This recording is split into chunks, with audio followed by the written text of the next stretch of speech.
Mega star Shakib Khan soldier মুভিতে একটি action দৃশ্যের শুট নেওয়ার সময় পায়ের ভিতরে গুরুতরভাবে আঘাত পায়।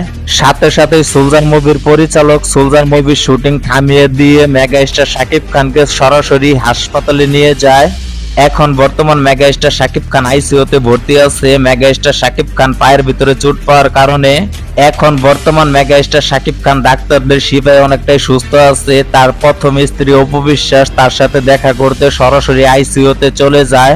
মেগা স্টার শাকিব খানকে এইভাবে দেখে অপু বিশ্বাস কেঁদে ফেলে। মেগা স্টার শাকিব খানকে জড়িয়ে ধরে অপু বিশ্বাস হাউমাউ করে কান্না করে। মেগা স্টার শাকিব খানের সোলজার মুভির কাজ প্রায় শেষের দিকে।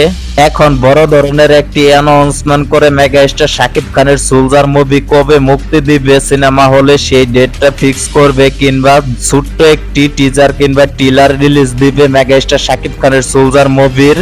মেগা স্টার শাকিব খানের সোলজার মুভি কিন্তু খুব দ্রুত সিনেমা হলে মুক্তি পাবে।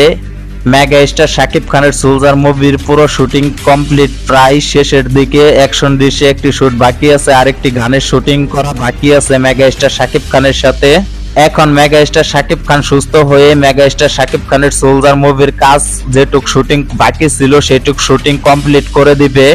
এখন সকলে দোয়া করবেন যাতে যান মেগা স্টার শাকিব খান খুব দ্রুত সুস্থ হয়ে যায়।